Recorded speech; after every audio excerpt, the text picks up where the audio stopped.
For making time. It's great to be with you, Rachel. Where do things stand tonight, and what should we understand about what's going to happen over the course of the evening? We don't know. Democrats don't know. I don't know if Mitch McConnell knows. We don't know if they're going to present their bill. We have no bill that we've seen yet, but we expect it'll be what's called the skinny bill that has a preliminary score from the CBO that 16 million fewer Americans would be covered, that costs of coverage would go up 20% above what the current law is.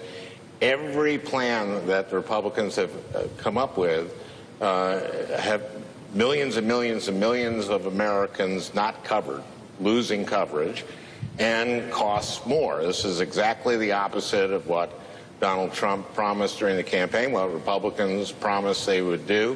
This is why the American people hate all their plans. I think 17% approval rating on, I don't know, the latest iteration of the Senate bill. Just everything they have said they were going to do, they haven't done.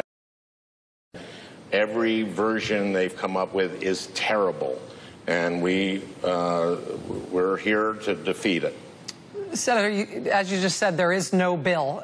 The fact that we don't actually have the substance of this thing, one of the consequences for that is that we don't know under Senate rules exactly how many votes would be required to pass it, whether they'd need 50 votes to pass it or 60 votes to pass it. Is it clear to you that they've figured out some combination of things to introduce that would give them a 50-vote threshold, which they might conceivably meet?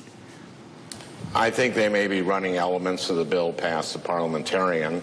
I think it'd be silly or stupid if they hadn't been doing that. So I think what they will offer is something that they believe that they can pass with 50 votes, and then Pence, Vice President Pence, casting the tie-breaking vote. And in terms of the Republican senators, obviously that means that they can do this without, they don't need Democratic votes at all. That's been their strategy from the beginning. Right. But they can afford to lose two. They can afford to lose two, and we have heard different types of objections from different Republican senators tonight, most of which seem to be about process and not necessarily about what they want to be in the bill. Is it your understanding that if they've got a 50-vote threshold that there might be a question as to whether or not they can get enough of their members on board?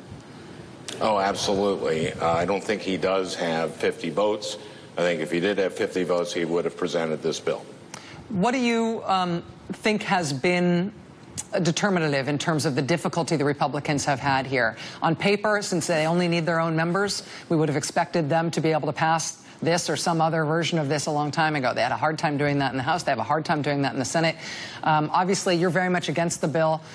We've been covering the protests outside the Capitol tonight and around the country against this thing. Do you think the protest movement about this has slowed them down?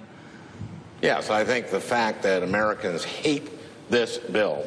I'm co-chair of the Rural Health Caucus. I've been all around rural Minnesota.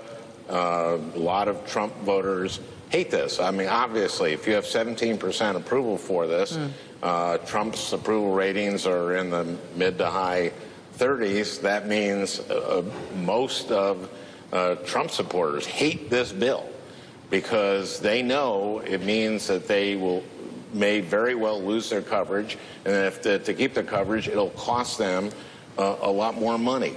This is the exact opposite of what they were promised. They hate this, and that's why they're having trouble getting 50 votes. Senator Al Franken of Minnesota, I know it's going to be a long night tonight, sir. Thank you for making time to talk to us. I appreciate it. Thank you, Rachel. All right, much more ahead tonight. Stay with us.